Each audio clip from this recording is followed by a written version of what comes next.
The Mall of Shadows by Erwin Montrose. Prologue. The Vanishing. The QR code is tucked into the crease of a matte black shopping bag, small enough to look accidental, deliberate enough to feel like a dare. Noon light pours through the atrium's glass ribs and fractures into glitter on the polished floor. Tourists drift like schools of fish. Somewhere, a violin loop leaks from a luxury store, bright and smug. "Hey, you forgot your—" The young stock runner calls after a customer who's already dissolved into the crowd. He shrugs, glances at the bag's logo, some brand that manufactures desire more than clothes, and thumbs the QR code, because that's what you do when you're bored and 20. Probably a promo. 10% off if you surrender your soul in email.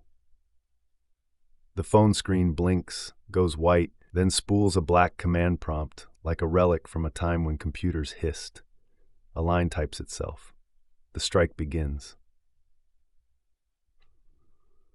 The stock runner badge says Samir, tilts the phone, squints. The mall's light ripples.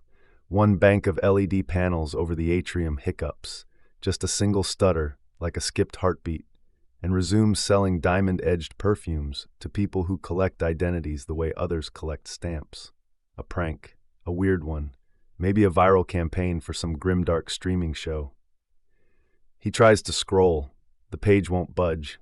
He backs out. The phone refuses. Another line appears, decisive. Checkpoint Alpha, Washroom C, Level 1. He glances toward the washroom corridor, a vein of white tile and motion sensor sinks. A pair of security officers trudge past with coffees. Their epaulets catch the light like small shields. Okay, someone's messing around. Do your loop, Samir. Clock the hours. Don't chase the rabbit. Not your show. But the word strike sticks to him like static. He imagines the timestamp glowing on his eyelids. 20 HUD. He imagines being the guy who noticed something and told no one, and then watched the evening news at home with his mother picking rice from a steaming pot, both of them shrinking as the crawl says breaking and tragedy. And how did no one see this coming? 5 minutes, he tells himself. Look, laugh, delete. Washroom C is aggressively clean, mirror like a lake, citrus antiseptic that makes the nose twitch. In the last stall, under the hinge, someone has inked neat black letters, Alpha. Below it, a QR sticker half the size of a coin. The second code autoloads into a minimalist page, a small clock icon, ticking toward 20, a map of the mall with a pulsing dot, a single word at the bottom, run. This is not a promo. This is not cute. The pulsing dot marks a spot 2 floors up, near a glass footbridge that arcs across a canyon of luxury, mirrored storefronts, air cool as a theater. Okay. He pockets the phone, palms damp. When he steps back into the corridor, the world feels too bright. The clock in his hand ticks toward an evening that hasn't happened yet, and he is suddenly aware of exits, of fire extinguishers, of the way security cameras blink without blinking. The pulsing dot leads him to the footbridge. A river of shoppers crosses in both directions. He pauses at the midpoint, where the glass balustrade gives a vertigo-clean view of Level 1. A child presses both palms to the glass and squeals at a balloon in the shape of a cartoon tiger. Where? Samir breathes. New message. No sender. Checkpoint Bravo. Aquarium Tunnel. Look up. He follows the current. Down a wide stair, past an armada of prams, along the corridor where the light turns blue and water writes ripples across faces. The aquarium tunnel swallows him whole, the glass overhead thick as fate, the fish massive, prehistoric, their casual mouths like moving parentheses. It's like walking inside a throat. On the apex of the tunnel ceiling, a discreet maintenance plate catches his eye. Something is tucked behind its lip, a black rectangle, taped, waterproofed. No way. He waits for the knot of tourists to pass, reaches up, fingers trembling, and peels the packet loose. Inside, a slim USB drive sealed in plastic and a sticker with another code. The sticker shows a schematic, a billboard frame, a maintenance ladder, a tiny X where a panel should be. What is this? A treasure hunt crossed with a bomb threat? Who set this? Why me? He scans the sticker code. The phone's screen resolves into a clean monochrome page. A clock again. A list. Stage, light, angle. You are not the audience. You are the proof. Fuck. He pockets the drive, eyes the exit, and notices, for the first time, that a man in a lemon polo shirt is photographing him. The man's camera doesn't make a sound. He lowers it with the indifference of a commuter checking the time. Security? Blogger? Or worse, someone who needs me to keep going. Samir moves, back to daylight.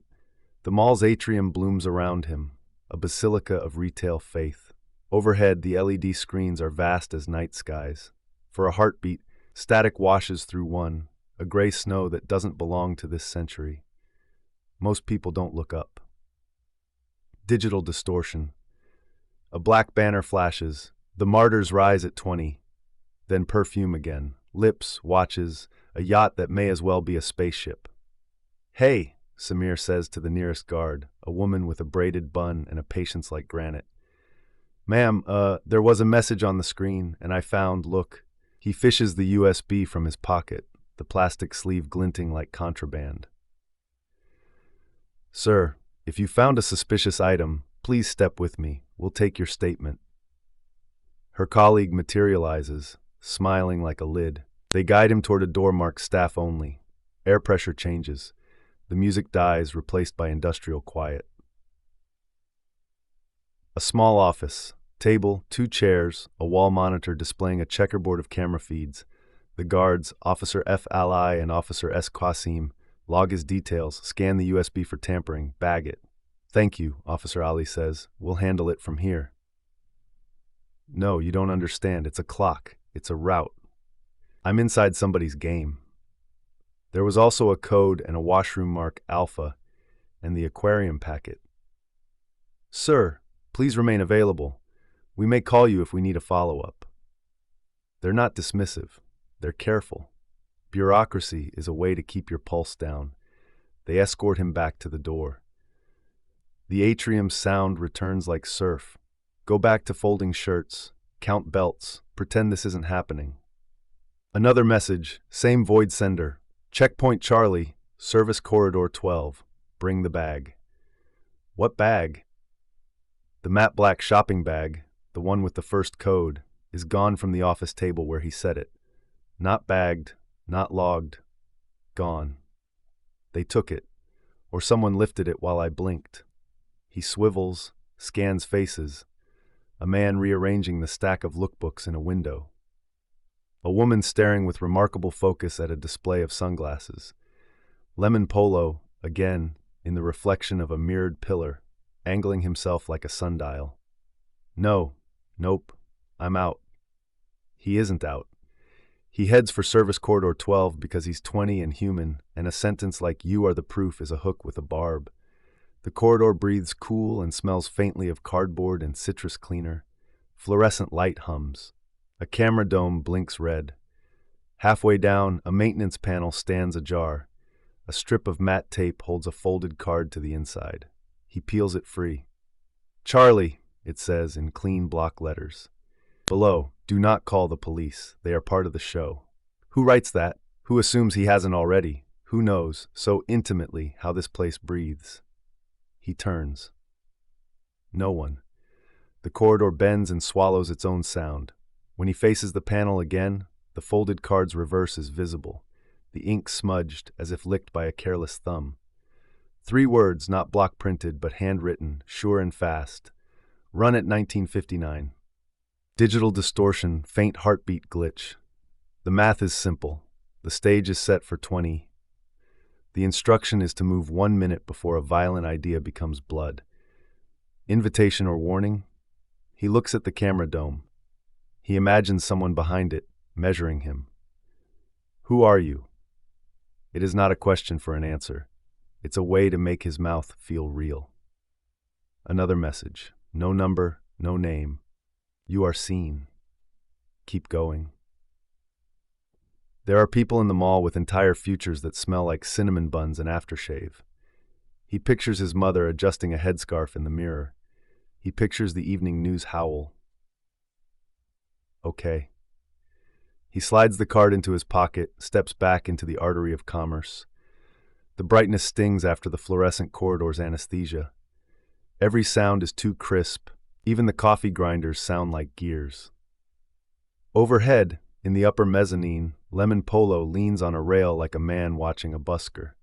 In a reflection 3 panes over, a different man, gray suit, no tie, speaks into his sleeve. A woman passes Samir and mutters without moving her lips, her voice barely a breath. Alpha, Charlie is on schedule. He could scream. He could bolt. He could do none of those things because the human brain, when placed inside a story, will crawl to the next page, even if the next page is a cliff. At 12:38 p.m., Samir becomes part of a machine he cannot name. At 13:02, the LED over the atrium will shiver again.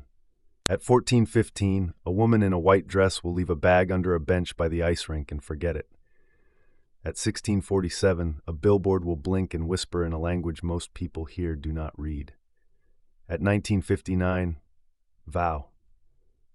I'll run. By the time anyone notices he is gone, the countdown will have already hollowed an hourglass into the day. The mall will hum like a god, and somewhere behind glass, a camera will frame him with the tenderness of a hunter sighting a deer. You are not the audience. You are the proof. Chapter 1. The First Breadcrumb. Dubai does not do half measures. It does chandelier moons and indoor storms, 1,000 perfumes at war with each other, and coffee that tastes like a small, polite crime.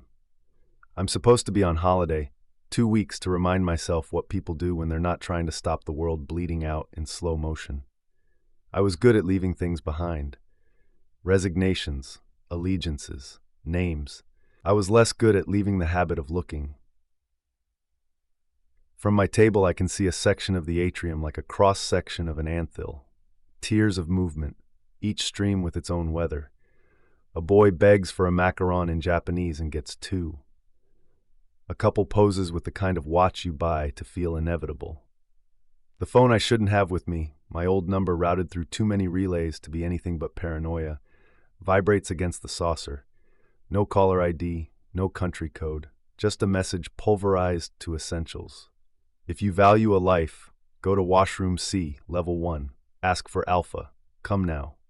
This city is 12,000 kilometers from the last time I ignored a message like that, and someone died in a car that burned too clean. Can I get that to go? I let the coffee burn a line down my throat and follow the sign to the washrooms. A minimalist icon of a human sketched by a designer who's never sweated. The corridor cools by 2 degrees. Light goes white and clinical as an operating theater. Washroom C is immaculate. The sinks are chrome wings, the mirrors faultless lies.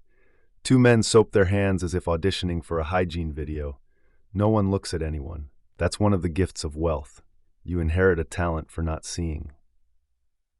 Ask for Alpha. Of course. Excuse me, I say to a cleaner in a blue tabard who's making the paper towel dispenser presentable enough to crown. Do you know where Alpha is? Sir? Her smile is service perfect, but her eyes are good, the kind that catalog exits. She doesn't know, or she knows not to know. I check each cubicle quickly, a dance of doors and locks until the last stall answers. Under the hinge, neat black letters stenciled with a technician's hand, Alpha. Hello then? Half an inch beneath the word, the tiniest sticker, matte, coin-sized, the kind you print in a hurry if your printer is very good. I hold my phone to it. A plain monochrome page loads without the courtesy of a URL. A clock icon ticks toward 20 Hil. A mall map shrinks to my screen. A dot throbs at the midpoint of a glass footbridge. At the bottom, 3 words, "You are late." Fuck off. I leave the stall, bin the paper cup untouched, and catch my reflection in the mirror. The man who looks back is the kind of man hotels never remember. Mid-40s, haircut to avoid conversation, a face that could be polite until it wasn't. No tail, not yet. Security camera over Bay 3, angled fractionally low, Blind in the back corner. Useful. Useless. Move. The mall opens in front of me like a lung inflated on a surgeon's queue. The glass footbridge arcs between two gorges of retail. Mirrors, marble, the endless theater of desire. Its balustrade so clear it makes you cautious about leaning. Halfway across the bridge, the phone vibrates again. No sender. New directive. Bravo, Aquarium Tunnel, look up. And here we go. The aquarium corridor changes the physics of everything. Light goes blue, time goes slow. Fins write cursive above tourists who crane with open mouths and lift their phones like offerings. Maintenance plate at the apex, flush screws, a discreet edge. Something's been set behind the lip, a black wafer taped and taped again. The tape job's neat, not military neat, theater nice. Not today, I say to no one. I don't reach for it. I take a photo with my eyes, the exact smudge on the left screw, the scuff line like a comma. I step into the flow and let it carry me out of the tunnel, then swing left into an unmarked door a staffer forgets to close. Back-of-house corridors are the same on every continent. Concrete honesty, unperfumed air, the starchy quiet of places where things are made to work. I stop under a camera dome and angle myself so the glare hits it. If you're going to talk to me, talk. Digital distortion. The message appears as if my voice clawed it out of the dark. Stay on path. 20. The martyrs rise. Sloppy choice of words. In this city, that phrase burns hotter than most. Either the author is a fool, or he wants the fire to look a certain color. You're dressing a set, I say. You want me to see the paint. I step back into the public face of the mall, pull a route that takes me past 3 mirrored pillars, 2 jewelry stores, and a kiosk selling phone cases the color of rich people's dogs. On reflection 3, a man in a lemon polo tries so hard to look bored, he becomes interesting. Hello, Lemon. We'll pretend we don't know each other until we do. Over the atrium, a billboard hiccups. 3 seconds of static, then a black banner like a theater curtain. The martyrs rise at 20. Too perfect. The thing about real conspiracies, they bleed at the seams. This one gleams. 2 uniformed mall officers are already craning up at the panel, caught between protocol and the fear of making a thing into a thing. The female officer's braid is regulation tidy. Her eyes are hunting. Excuse me, Officer Ali? Yes? Her name badge confirms it. Either I have very good instincts, or the designers of this place believe in twins. You've just had an unauthorized broadcast on Panel Atrium 7. I also observed a tampered maintenance plate at the Aquarium Tunnel apex. There'll be a black wafer taped behind it, likely a USB sealed in plastic. If your protocols allow, remove it wearing nitrile and bag it. And, I point up, lock the panel with a manual override. Don't trust the network. Sir, and you are. The smile I keep for this. On holiday. She doesn't laugh. Good. Sir, if you have specific information, we can take your statement in our office. Of course, after you send someone to the tunnel. I let them shepherd me 10 paces toward a staff-only door so the cameras can file the picture under due diligence, then peel off with an apology about a call from my wife. I don't have a wife. I do have a talent for exiting rooms. People haven't fully decided to keep me in. The phone pings.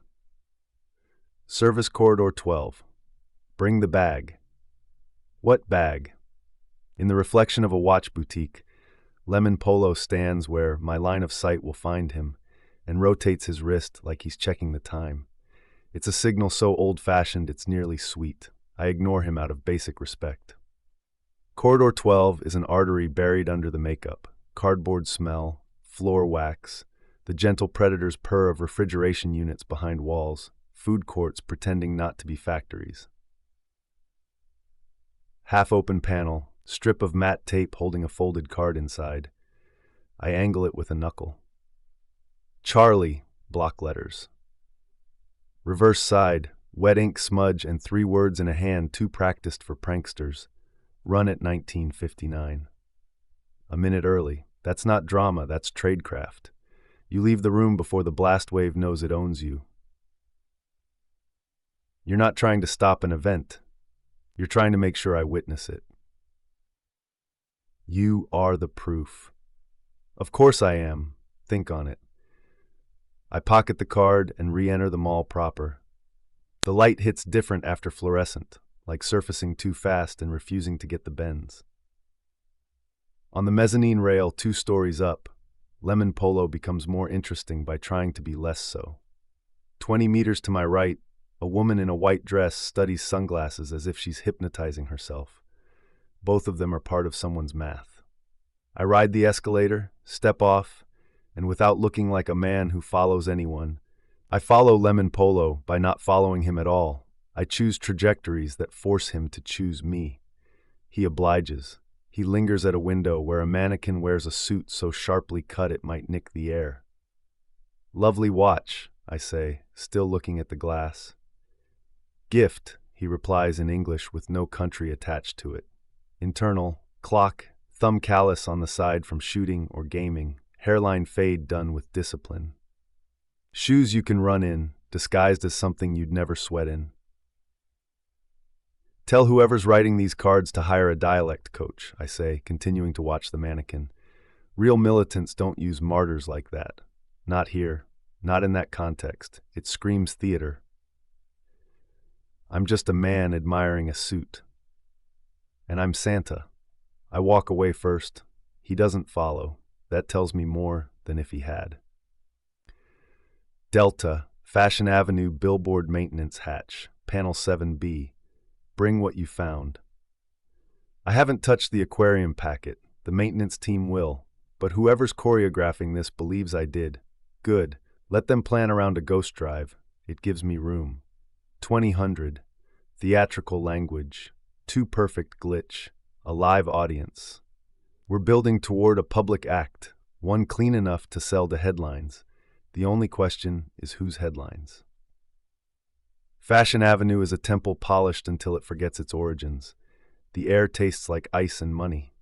Panel 7B hangs above a mirrored column. Ladder access, staff-only hatch disguised as part of a wall relief that whispers taste. Excuse me, restrooms. Straight ahead, left of the fountain. I don't go to the fountain. I ghost the hatch when the attendant's gaze moves, pry at a fraction with a fingernail, and glance at the back of the panel, just long enough to see a matte rectangle taped there, twin to the aquariums. In the corner, 3 characters in a script the average shopper wouldn't notice if it danced naked. Small, tucked, perfect. Not Arabic, not English, not numbers, Hebrew. There you are. I let the hatch settle. Why bury Hebrew in the panel code? Because you want the right people to see and the wrong people to misread. Because you're planting evidence with the care of a florist. Digital distortion. Ice rink benches, seat 14C. Take the bag. Back to the bag. I didn't pick one up, someone else did. And now they want me to take possession on camera. Classic. Print my fingerprints on the narrative. I go anyway, because sometimes you walk into the trap so you can inventory the teeth. The ice rink breathes winter into the mall's lungs. Families orbit the boards. A teenage boy with hair engineered by YouTube spins once, twice, fails the third, laughs like he needed the fall. Bench 14C is a rectangle of varnished wood with a story it's too humble to tell. Under it, pushed back just far enough to require a choice, sits a matte black shopping bag identical to the one in the prologue of my afternoon. Hello, MacGuffin. Is this anyone's? Gloves from my pocket, thin nitrile, travel kit. I slide them on like a man too precious for public furniture and lift the bag. It has the weight of a mid-price bottle of whiskey. Inside, a folded hoodie branded with a luxury logo, tissue paper, and a smaller box the size of a book. The box hums with the silence of something that wants to be opened. A bomb here would be a child's suicide note. This isn't that. This is bait. Foxtrot. Staff office, atrium level. Ask for Officer F. ally, return the bag. Of course. I walk the bag to the staff office because that's where a good citizen would take it, and because I want to meet the woman whose eyes hunted the panel. The door seals behind me with a soft aircraft sound. "Sir," Officer Ali says. "We spoke before. Briefly." Her colleague Kasim is present again, the smile he wears like a lid. On the table, evidence bags, a laptop, a printout of Panel Atrium 7's maintenance schedule. The USB drive I didn't touch sits bagged and barcoded, which is a nice trick considering. Either they pulled it fast or someone fed them a copy for show. This was left under a rink bench. If it's part of the same event, you'll want it cataloged. Thank you. We'll take your statement now. My phone buzzes in my pocket, urgent as a pulse. Do not let them open it. 20 is the stage. The bag is the proof. Leave now. Internal, 2 theaters, one with rules, one with knives. Choose. Happy to, officer. May I use the restroom first? Down the hall, left. I leave the bag on the table where every camera can see it and walk out with the calm of a man who plans to return. I don't. I turn right. Door, stair, service hatch, air that smells like dust and institutional soap.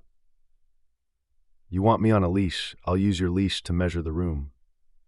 I reach the corridor's elbow and stop, listening. Someone follows 2 floors above, their footfalls masked by the building's heartbeat. I wait until the rhythm tells me they've committed to down, then step back through a different door that deposits me into a fragrance hall where the air is a crime scene of florals. Lemon polo is gone, replaced by gray suit, tieless, expensive shoes.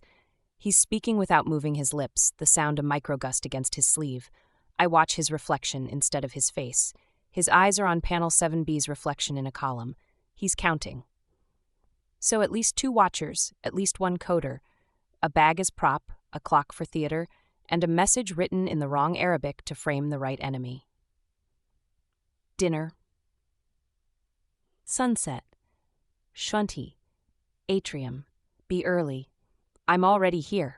I let the words be what they are, and the hour be what it will be.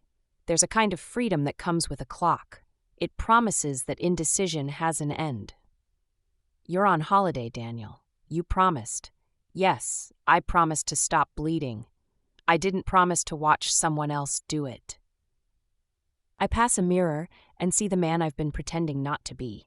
A watcher. A solver. A mouth that says fine to storms. Whisper to the story itself. Okay, you want an audience. You picked the wrong seat.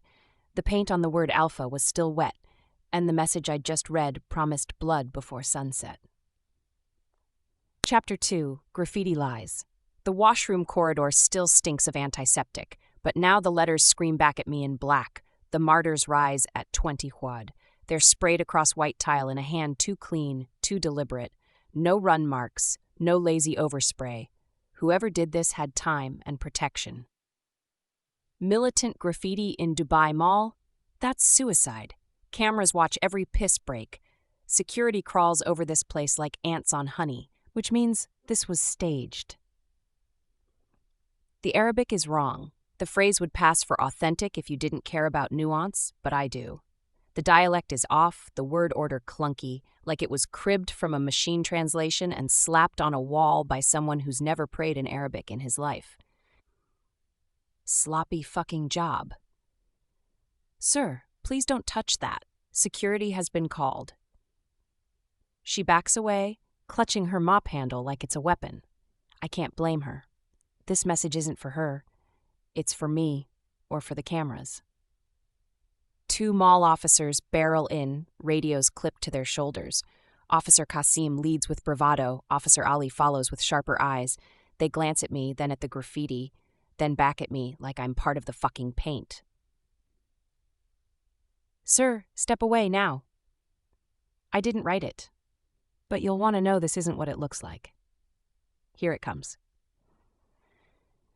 I explain the linguistic flaws, the dialect mismatch, the phrase militants here wouldn't use. I lay it out like an autopsy. You expect us to believe this is staged? I don't expect you to believe anything. I expect you to bag that wall before the press gets hold of it. Too late. A teenager's already filmed it. By tonight, it'll be on Telegram channels. By morning, news feeds. Dubai Mall extremists countdown. Panic sells itself. This is the first domino. Someone wants a spectacle.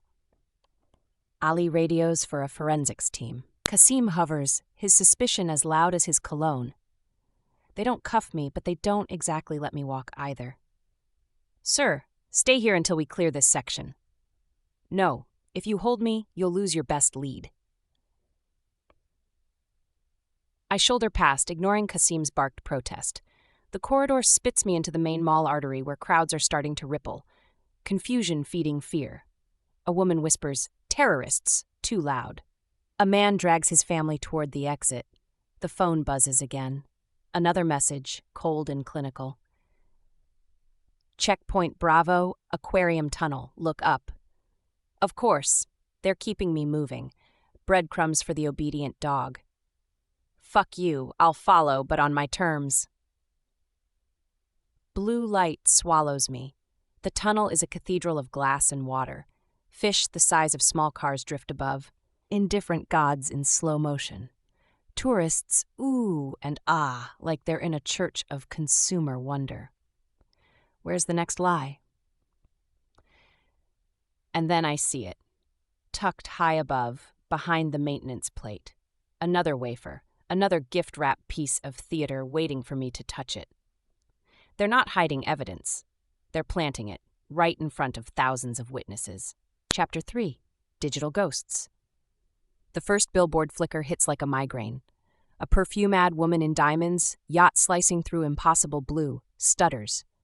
For 3 seconds the yacht sinks into static, then black letters bloom across the canvas of light. The martyrs rise at 20 Houd.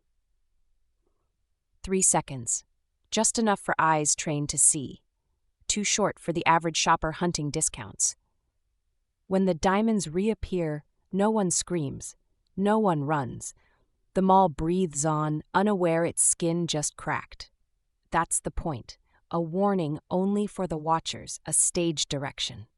Another message crawls across my screen, digital distortion. Panel test successful. Next, foyer ad stream. Remember the audience. Yeah, I get it. You're not trying to kill quietly, you're building anticipation. A fucking trailer for murder. Security reacts now, belated. Ali and Qasim herd gawkers back, their radios spitting codes I half recognize. They'll write it up as a glitch, maybe a hack. They won't see the choreography yet. You'll call it vandalism, until the body drops. Sir, enough. He looks at me like I'm part of the virus. Maybe I am. I've let myself get dragged into this performance, step by step. No, I'm not the audience. I'm the fucking proof, remember? Across the atrium, Lemon Polo leans on the rail again. His camera clicks once, just once. He's not documenting, he's signaling. The billboard glitches again. This time the text is in Arabic, clumsier than the washroom graffiti, like it was translated by an intern with Google. A child points, laughs, pulls his mother's sleeve. She doesn't even look. الشاهدون يقومون الساعة 20. No one who lives here talks like that. This is theater dressed in costume. A masquerade. I close my eyes, map the clues. Washroom graffiti, aquarium wafer, now billboard hacks, a chain, each link designed to look militant but wrong in ways only an analyst would notice. Too neat, too tidy. A story ready to be sold. This isn't a plot. It's a frame. The crowd thins as rumors ripple. Someone mutters terrorists in French. A woman clutches her kid tighter. Security tries to smother panic with rehearsed smiles, but fear moves faster than protocol. They want a spectacle. At 20 Haddad, this place won't just bleed. It'll broadcast. And if I don't untangle this performance in time, Dubai Mall will be remembered not for its glittering glass, but for the blood spilled on its marble floor. Chapter 4, Secrets in the Aquarium. Dubai Mall's aquarium is a leviathan of glass and water, one of the few places in the city that makes even billionaires feel small. A wall of ocean tilts inward, holding back creatures that would make medieval sailors piss themselves. Rays gliding like ghosts, sharks that pace like prisoners, and fish so bright they could be inventions. It is an empire of distraction. I step into the tunnel that runs under the tank. The world turns blue, lit by ripples that paint strangers' faces in strokes of liquid light. Kids press their palms to the glass. Lovers tilt phones skyward for selfies with teeth swimming above their heads. The air smells faintly of chlorine and popcorn. If you wanted to hide a clue in this place, you'd never need subtlety. The fish are the camouflage. No one sees anything except the moving ocean. I scan. Maintenance plates every 20 feet. Dome cameras blinking red in fake surveillance comm. Tourists stumbling in flip-flops. Nothing screams urgent until I notice it. Top dead center, where the curve of the tunnel arches like the inside of a rib cage.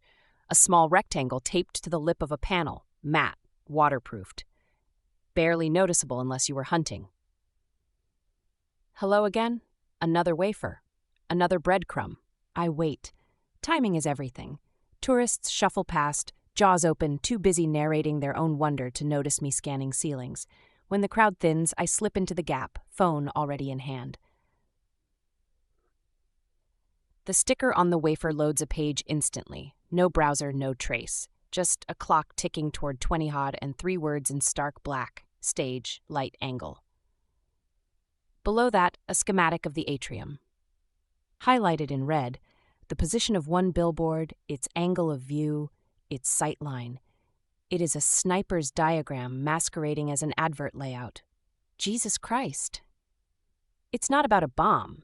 It's not even about chaos. They're planning a show, a staged assassination under perfect lights. Every clue's a rehearsal note.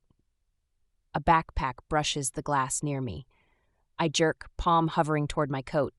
A kid no older than 12 chewing gum, looking at a manta ray with religious awe. His parents lag a few paces behind. I breathe, slow. Not everything is a threat. Not yet. But everything could be. I pocket the wafer, careful not to smudge it. Gloved fingers trace the panel again. Behind the lip, taped in double-layer plastic, a slim USB drive. I unhook it. It's heavier than it should be. A drive packed with instructions, a virus, a decoy. Whatever it is, it belongs to someone who thinks they own the script. And now it belongs to me. Tourists surge back into the tunnel, a wall of noise. I push through, shoulders tight, senses screaming. Lemon Polo appears in the reflection of the glass curve. He isn't holding a camera this time. He's holding a phone, angled low, probably filming me pocketing the drive. They want me on tape. They want me painted into this story as the courier. Fuck you, not today. I slide into the flow of bodies, cut across a family taking selfies, and slip out the far exit of the tunnel.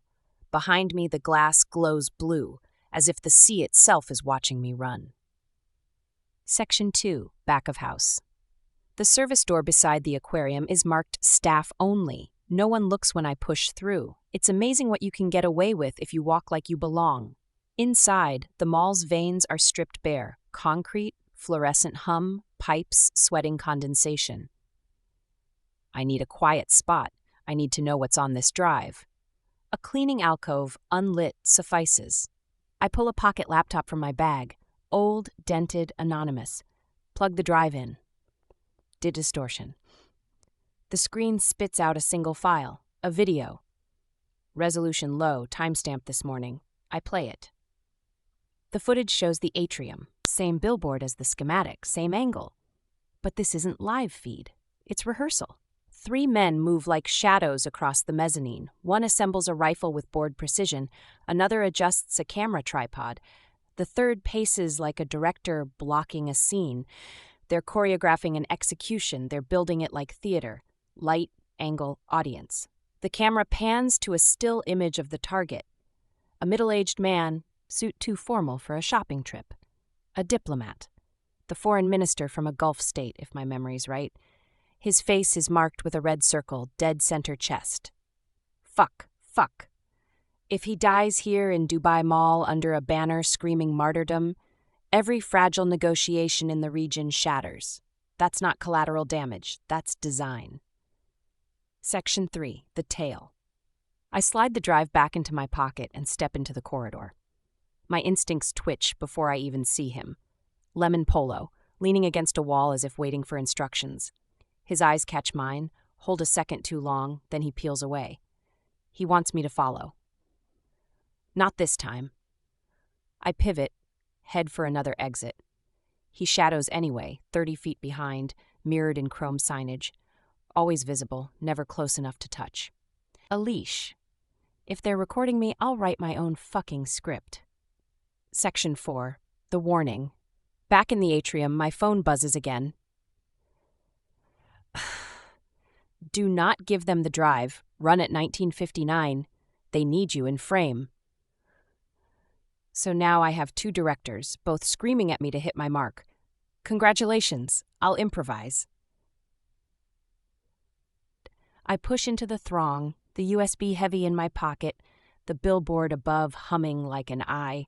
Every step tastes of chlorine and nerves. The mall isn't just a stage, it's a loaded weapon, and I'm the prop they can't control. And somewhere above me, the lights are already warming for the show. Chapter 5. The Informant. By the time I surface from the aquarium's shadow into the atrium, the air feels sharper, thinner. Dubai Mall breathes differently when you know there's a gun barrel hidden somewhere above the LED boards. Every face is camouflage, every smile a mask. And I'm running out of time before someone decides I'm no longer a spectator, but a suspect. The phone vibrates again. Not a number, I know. Not even a number, just a blank screen coughing out text. Digital distortion. We should talk. Fountain Court. 10 minutes. Alone. External. Of course. Meetings with anonymous strangers in crowded malls always ends well. Section 1. Fountain Court. The Fountain Court is an amphitheater of glass and noise. Water jets arc 20 feet into the air, choreographed to music that drowns thought. Shoppers gather in clusters, phones raised, trying to trap spectacle inside screens. I sit at the edge of the fountain, back against cool stone, eyes scanning. A dozen possible informants. Woman in abaya holding a latte. Teen with wireless earbuds bobbing to nothing. Fat man in a polo shirt chewing too loudly. Which one is mine? White cap, 2 tables to your left. I shift, casual. White cap, mirrored sunglasses. Slim build. Could be tourist, could be bait.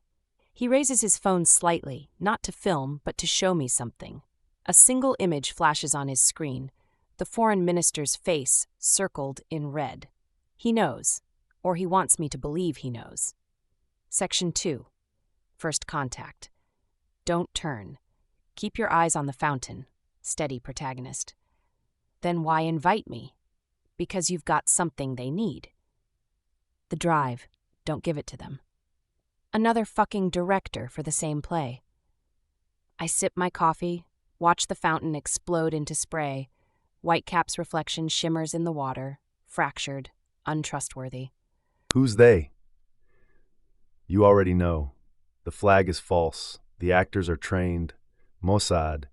They'll pin this on arrival, and the headlines will write themselves. So he says what I already suspected. That doesn't make him a friend. And you? Who the fuck are you?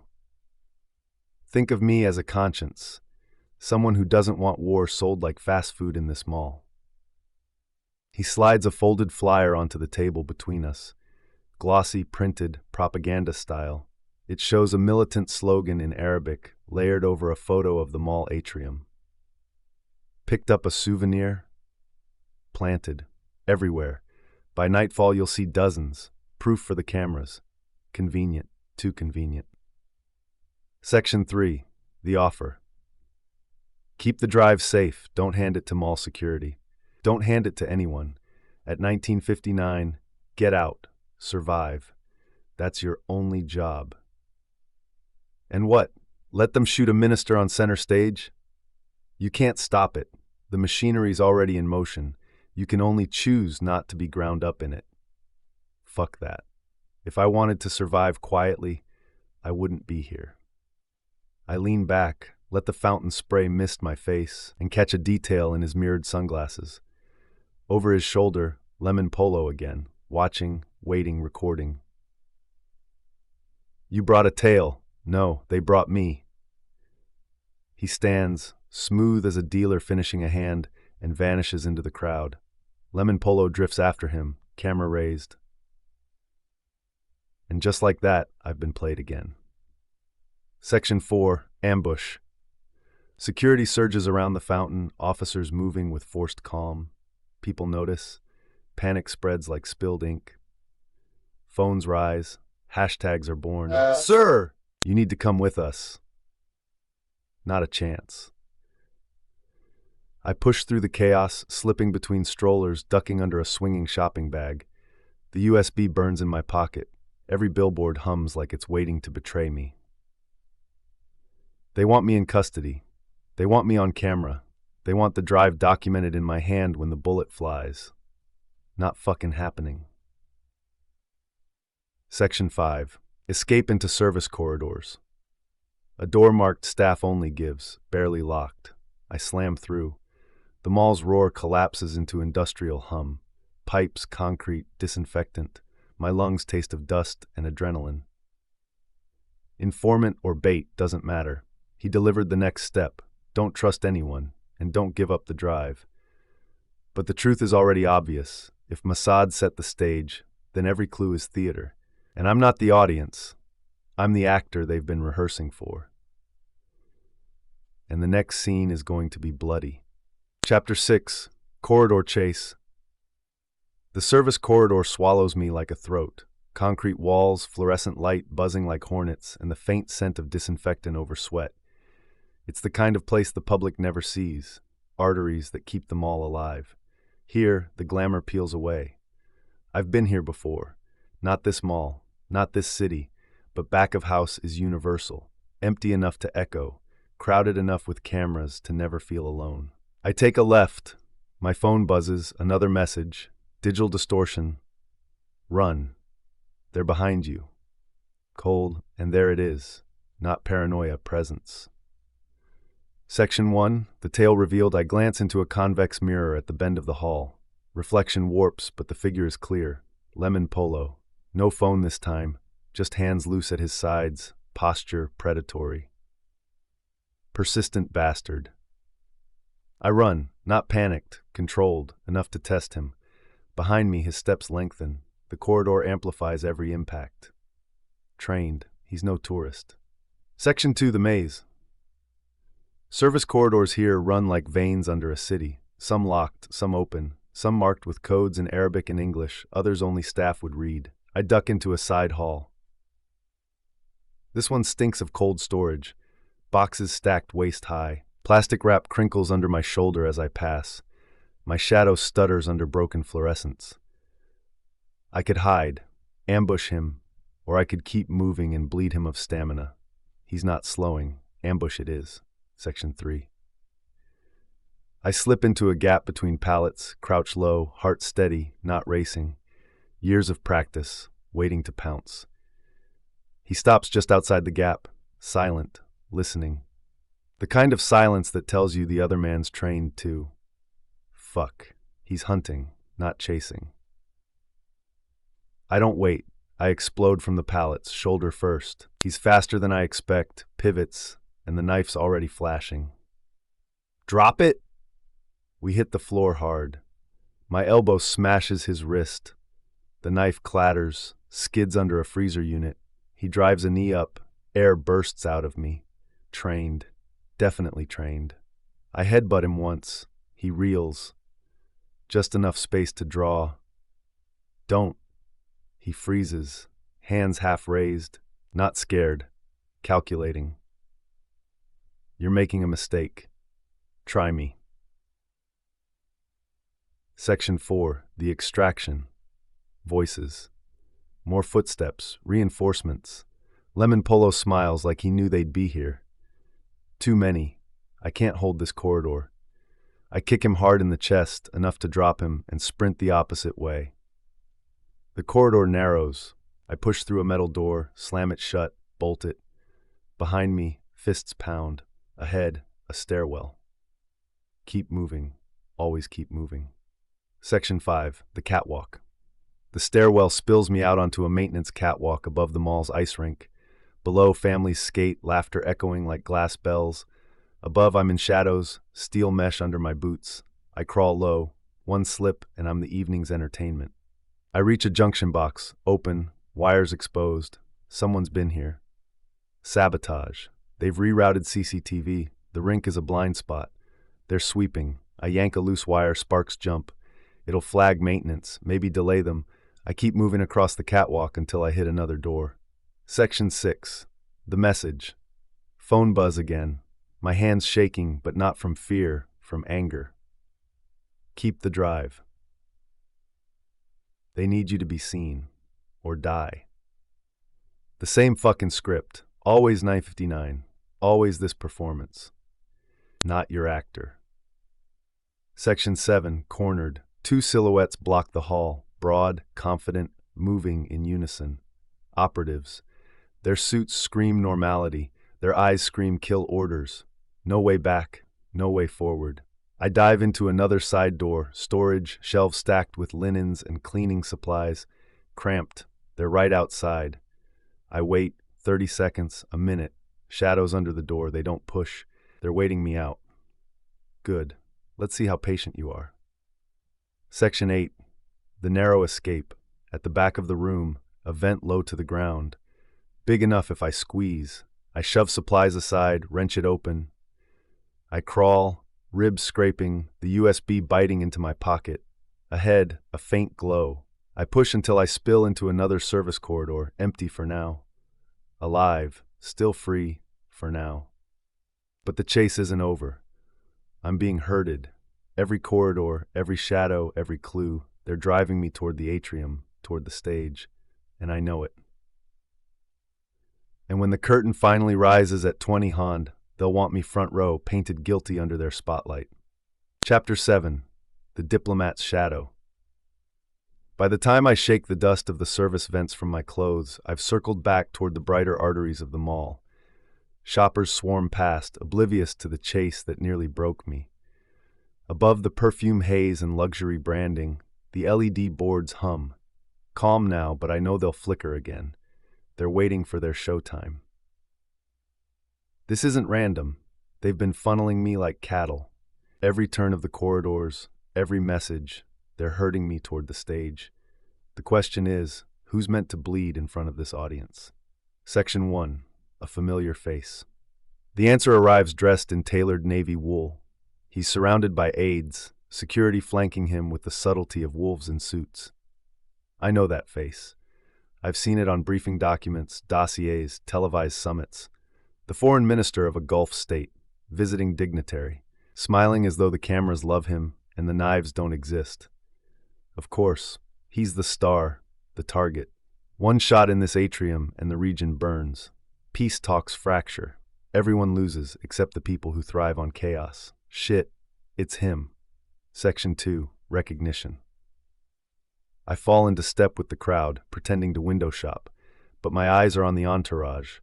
4 bodyguards, 2 aides, 1 minister. They move like a school of fish, fluid but not flawless. They're too focused outward.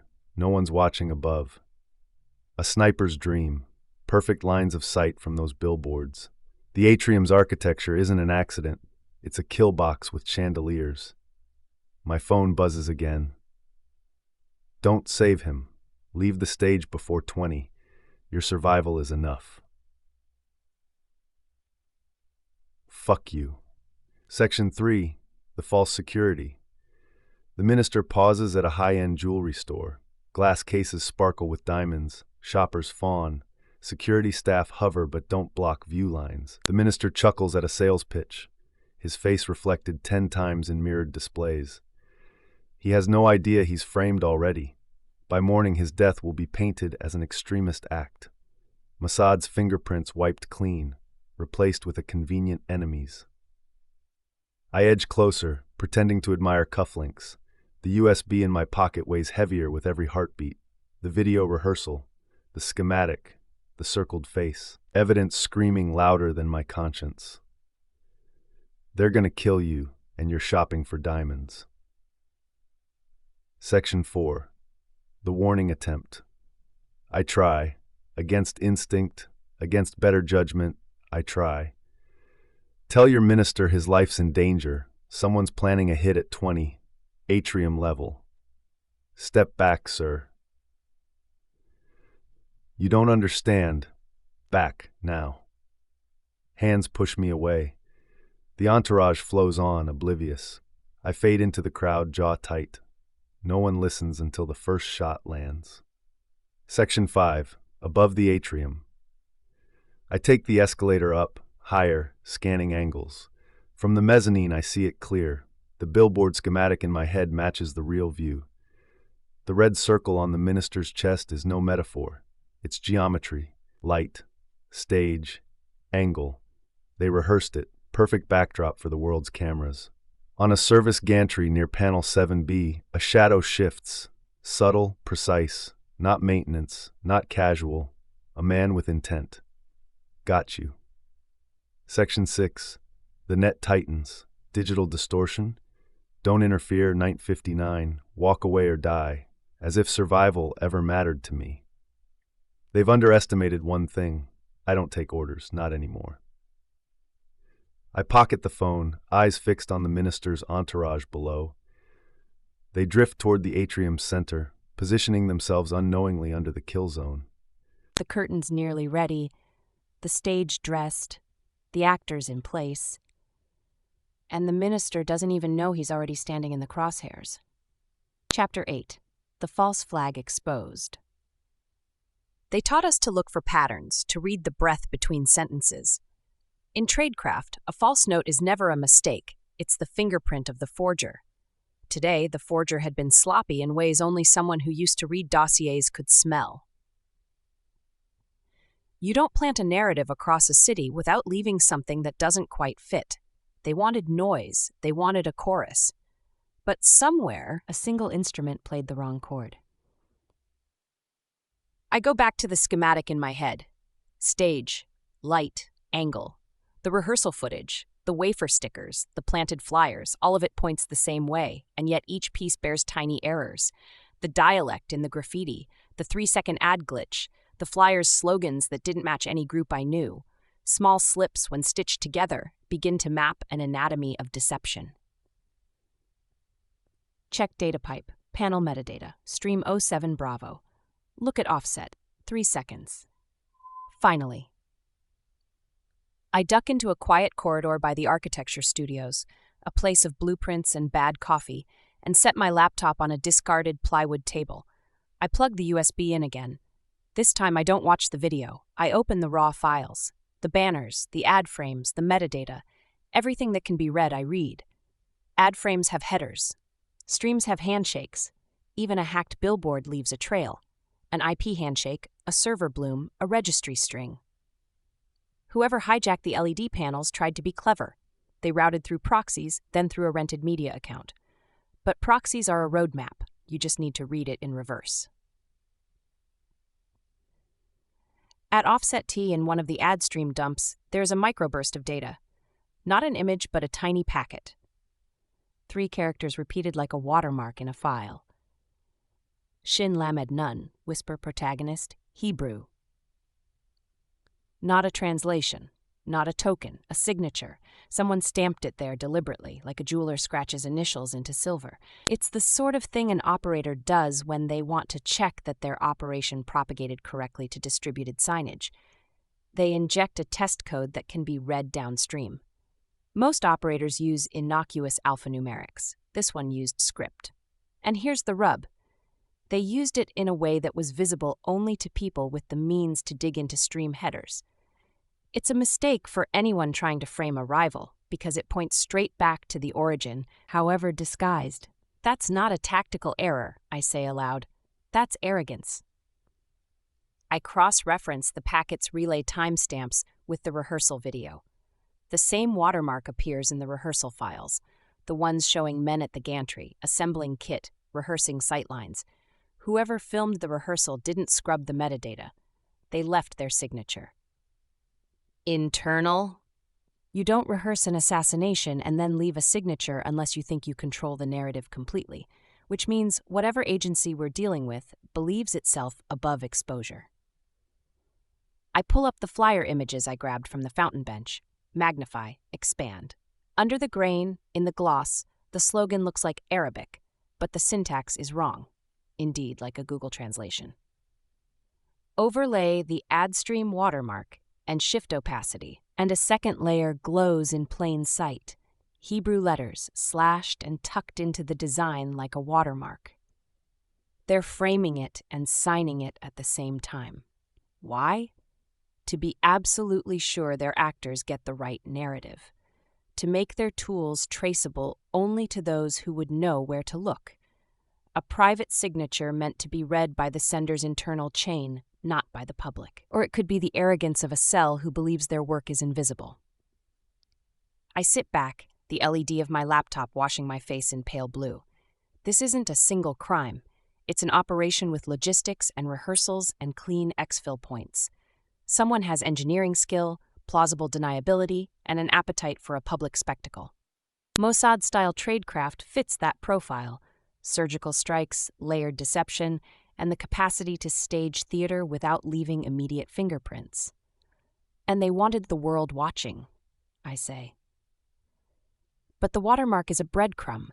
It's arrogance and a touch of vanity. I trace the media account the watermarked streams used, following the proxy chain back like a fisherman reeling a stubborn catch. Somewhere in the chain, a leased media server pings a VPS rented within a block of a known media front. The shell company ties to a broker who, when you pull a thread, has purchase orders with local vendors who supply contractors for private operations. The chain is long and layered, meant to die if you tug. But every link has a phone number. Every phone number eventually leads to someone who drank coffee with someone else who would tell a friend. People are sloppy. Agencies, even the best, are built by humans. I make a call on a burner I keep for exactly this kind of work. A voice picks up on the other end, a contact from an old file, someone who owed me a favor during negotiation seasons. He answers in clipped English, expects to be briefed, then sends a name back through the line. YK, Logistics. He sets up discreet staging, my contact says. He's paid by agencies who don't want to be traced. Lo, does he have ties to any known intel shop? You know the type, yes. It's not proof, it's direction, but direction is enough to aim a blow. If YK arranges contractors and has a history of doing work for a state actor, then we have a thread that aligns with the watermark. I cross-check YK's vendor list against the purchase orders hidden in the server logs. There.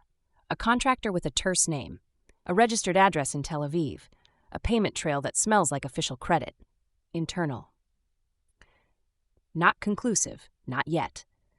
But enough to raise the stakes from who wants the minister dead to who benefits if his death looks like the work of militants.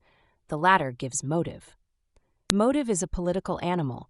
If a death here collapses talks between regional players, if it produces pretext for operations elsewhere, then who stands to gain?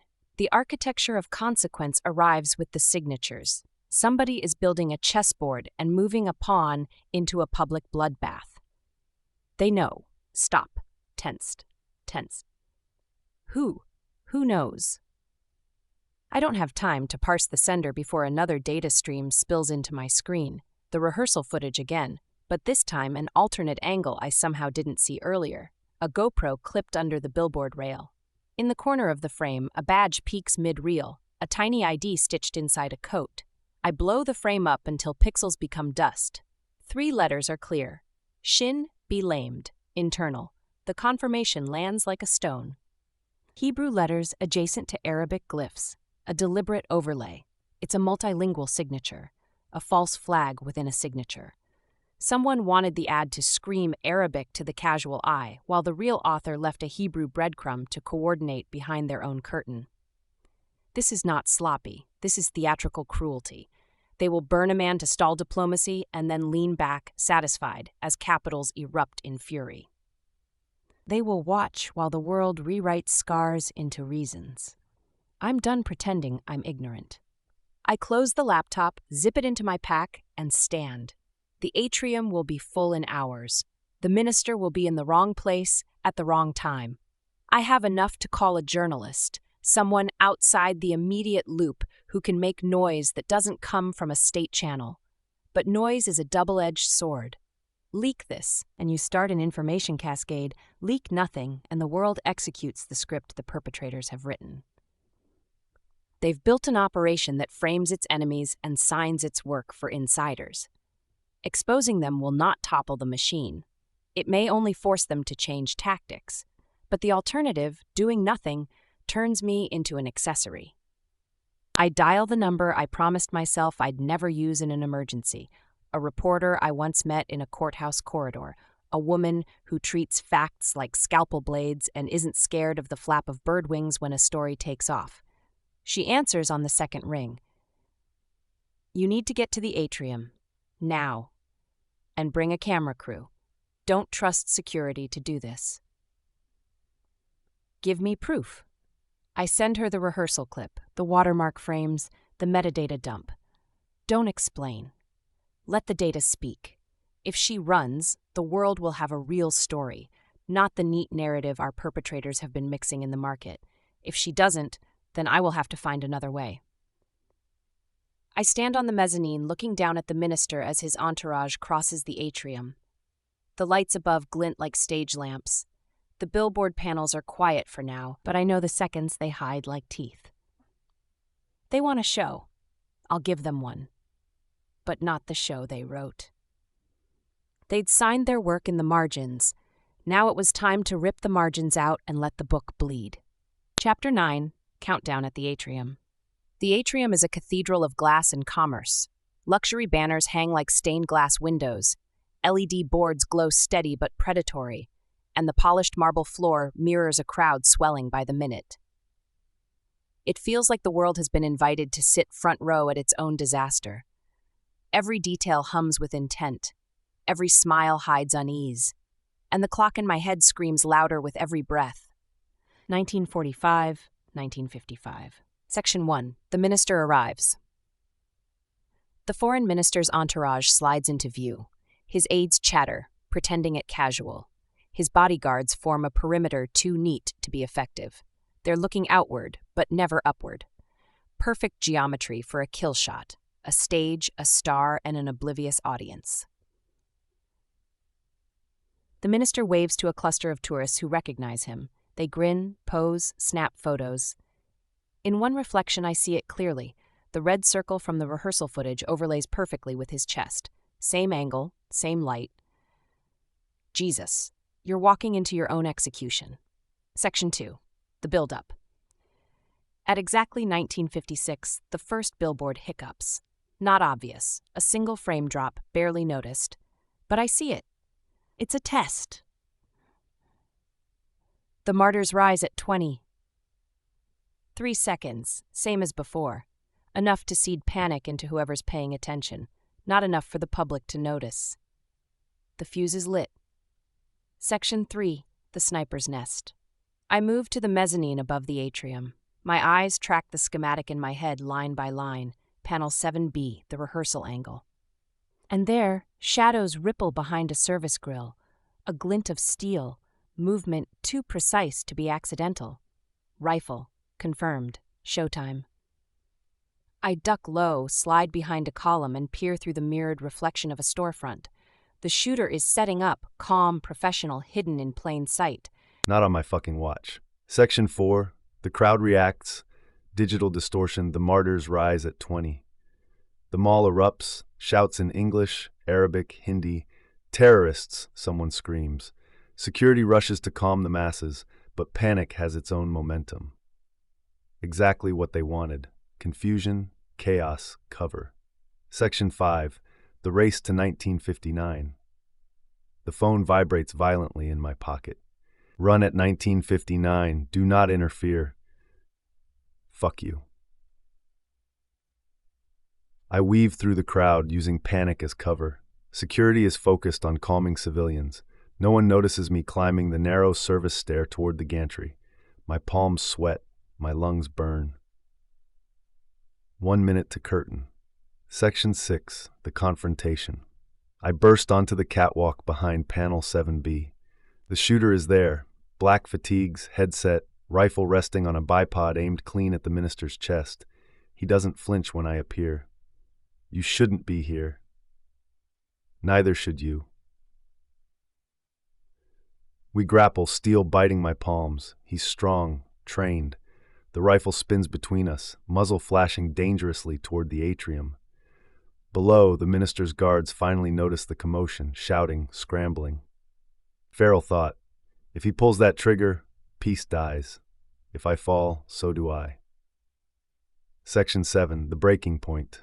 The shot goes wide, into tempered glass, not flesh. Screams below reach fever pitch. The shooter snarls, headbutts me, tries to reload. Not today.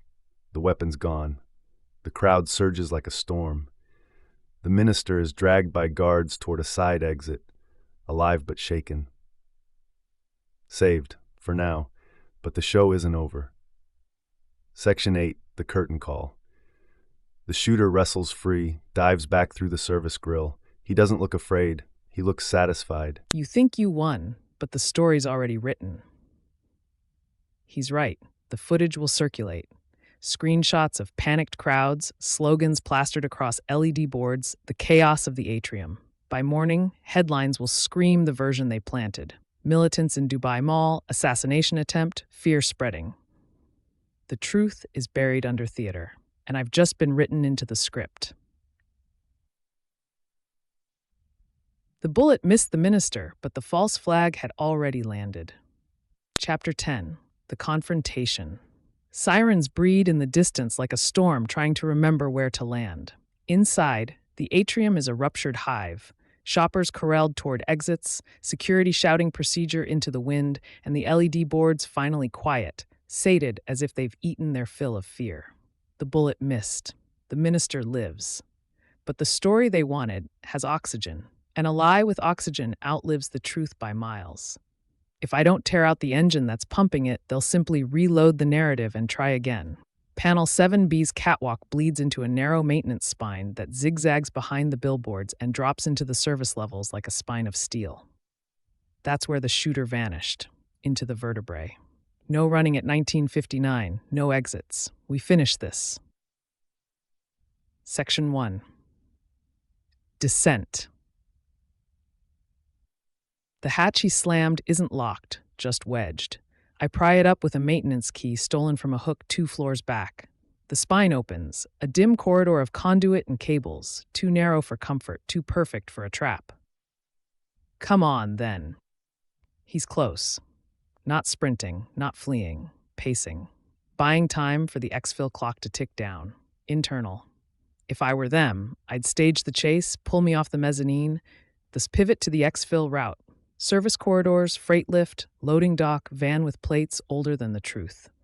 2 blocks later, the kit's ash and the shooters are tourists again. I move fast, low, past a junction box with its lid unlatched, wires neatly organized, military neat this time. Past a ladder that drops to a half-lit platform and a stenciled arrow, Mech 4B. Section 2, contact, corner, no angle. I palm the pistol, thumb over slide to deaden the clack, and lean a mirror shard kept for moments like this, 2 centimeters past the edge. Mask, comms in ear, cheek smear, paint or glue, right-handed, trigger discipline like a mantra. He's not alone. You know you missed. We didn't miss anything. A cell. 3 at least. Shooter, logistics, cleaner, theater has a crew. You rehearsed for a month and left your name in the metadata. Tell your director I appreciated the autograph. Hello, Daniel. Name. They know me. Of course they know me. I step out because there's no point counting tiles any longer. Gun low, eyes high. 3 figures in a staggered line down the corridor. Shooter, posture relaxed but ready. Cleaner, backpack and neutral shoes. And between them, the man who spoke, wearing a mechanic's jacket with a patch that says solemn. His face is anonymous in the way 1,000 border crossings will teach you to be. We wanted you alive, watching, so you could tell the story correctly. You staged an assassination to start a war. We staged a failed assassination to prevent one. Your minister lives. Look how quickly fear brought the right people to the table. The kind of lie that wraps itself in chess terminology and calls itself strategy. You don't get to manufacture grief to sell peace. Everyone manufactures grief, Daniel. We chose the safer dosage. I shift 2 paces left, force the line, block the flank. The muzzle stays down because another trigger squeeze in here ricochets physics into lottery. Back your cleaner up, you're not going through me. You misunderstand, you're coming with us. 5, maybe 6, they herded me perfectly. Theater, but for me this time. Section 3, negotiation. Pit of the trap. No windows, cables like veins. The only exit, the one they opened behind me. You have a drive we'd like returned. You have a reporter you've already called. She'll run a story that endangers people who don't know their pieces. You also have a conscience that doesn't survive well with innocent blood. You lecture well for a man who just turned a mall into a weapons test. The truth will out in time, but not today. Today we shepherd the herd away from cliffs. 5 bodies, close quarters, suppressed weapons. If I fire, I take 1, maybe 2, then eat the rest. The drive matters, the proof matters, but the narrative matters more. If I die with this USB in my pocket, they'll build a martyr out of the lie. Trade, then. You walk away. I keep the drive, and you get to claim your noble theater fell apart in the scuffle. You forget everything in this corridor runs on our time. We've edited you since this morning. They own the back of house feeds. They can paint this however they like. Unless I change the audience. Section 4, the audience. I tap the phone 3 times, a pattern map to a routine I wrote years ago. Broadcast to public. The device begins hunting for open ad stream endpoints, the same ones they hijacked, and piggybacks a live uplink across panels that think they're partners. What did you just do? Broke your 4th wall. In the atrium beyond, panels that moments ago screamed martyrdom now blink awake to a raw, shaky feed. This corridor, these men, their faces in grain and seams and ugly fluorescent honesty. No edits, no corrections. The mall itself becomes a witness. If we're theater, then play it to the house. Turn it off. Smile for your audience. He fires, suppressed cough, wall chips spit chalk at my face. I drop and roll left, feel heat stripe my cheek. My shot answers into concrete, purposefully wide. I don't need a corpse on live feed. I need time. Security. Back of house spine. Mech 4B. The director's mouth hardens. He saw his perfect narrative flip. He gestures, quick, sharp. The cleaner lunges, reaching for the phone. I kick the backpack hard, something inside clacks. Magazines, maybe, or transmitter bricks. He stumbles. The shooter advances. No more half measures. I aimed low. His thigh blooms dark. He's alive but grounded. The camera feed catches the director's hand going for his jacket, too slow because he's still deciding between salvage and retreat. You've made an error you can't survive. Maybe, but now the audience knows who wrote the play. Section 5, Collapse. Officer Ali, 2 of her team, and 3 men in building maintenance uniforms flood the spine with flashlights and fear they've learned to hold like spears. Drop your weapons, hands where I can see them. I gesture hard at the atrium side panel as the live feed flickers with faces and rifles, and my voice repeating Mech 4B like liturgy. The public is watching. The phones are filming the screens, filming us. Meta piled on meta until lies choke. That one! Jacket Patch! Salim! That's your director! Ali's team splits. One pins the shooter, Another drives cleaner into a wall with a baton's crack. Director Salim ghosts into the cable bed, a human edit disappearing between lines. Not again. I dive after him, shoulder first through a service slit, following his shadow through wires that itch like nettles. He's quick, not young, but practiced. He hits a hatch and rolls. I roll through behind him and we spill into a ballast room lit by one sick bulb. You think this saves anyone? It saves the minister. He isn't the war, he's a comma. He draws, compact black, but his eyes flick upward a centimeter. I don't look to know why. I move. My shoulder hammers his wrist to a wall. Metal clatters. He snaps his head forward. Stars go off behind my eyes. I taste copper. Then instinct. Elbow, knee, head. A trinity that taught me to breathe through bad news. I pin his arm, forearm across his windpipe. Not enough to crush. Enough to narrow his choices to yield or sleep. You don't understand the board, you never did. I understand civilians bleeding for someone else's board. Hands, now! They cuff him. A second team hauls shooter past, swearing in a language that belongs to no country and all of them. Cleaner gets walked by with eyes at my feet. For a second, the ballast room feels smaller than a confession booth. One cell, neutralized, the machine, still humming, but we cut a belt. Section 6, the spin war. Back in the atrium, the panels still echo the live feed until maintenance kills the broadcast at Ali's request. Too late for secrecy, just in time for accountability. People point, replay, argue in a dozen languages. The minister is gone, spirited off to a secure floor. Kasim supervises perimeters with a face like a slammed door. You disobeyed orders. You endangered civilians. I also gave you faces and a patch to bag. A sigh lodged behind professionalism. We'll argue later. She walks away because there are forms to fill when the world almost ends, and because she knows I'm about to set the second fire. We have it. We have all of it. The watermark, the rehearsal, the ad stream signatures. We're live in 5. Then say it straight. False flag up. Don't say the name you think. Say the method. Show your receipts. Don't let them paint you as political. I know my job. You've done yours. I end the call and stare up at the LED boards like men used to stare at gods they couldn't love and couldn't leave. They'll deny. They'll call it deepfake, psyop, rival propaganda. They'll smear the reporter, me, Ali, if she lets them. But the public saw an edit-free ugliness.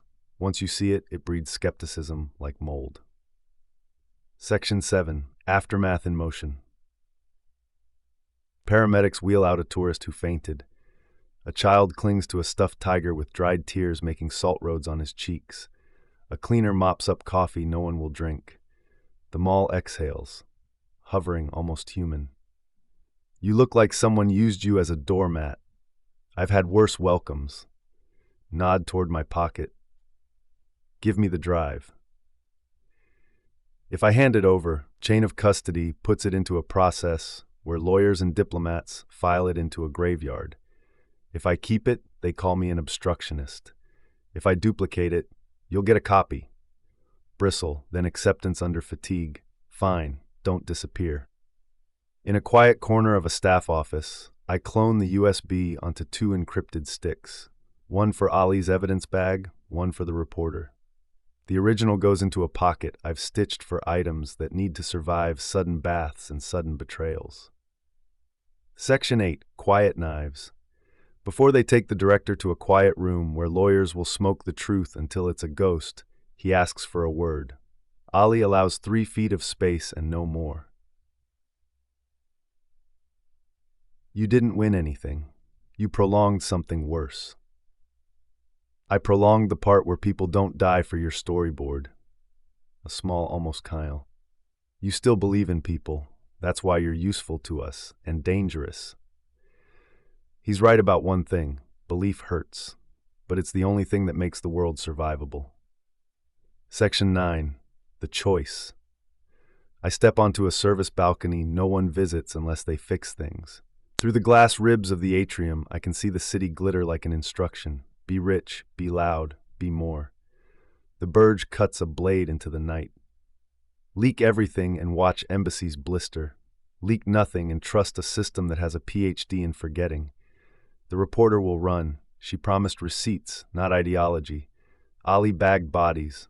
The public saw men in my corridor with suppressed guns. Maybe the loudness is enough for tonight. Maybe the bigger war pauses because a smaller one got televised.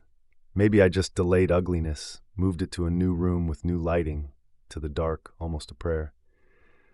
Let this buy someone a tomorrow. The play is over. Intermission. Intermission isn't an ending. It's a breath masking a reload. I pocket the drive, turn my back on the stage, and walk into a night that's already writing Act 2. Epilogue. Proof. Dubai doesn't sleep. Even after the mall bleeds itself quiet, even after the shutters come down, the city hums. Highways glitter, towers blink aviation red, and the desert wind blows dust across glass as though it wants to remind the skyline what sand feels like. I've spent too many nights in cities like this.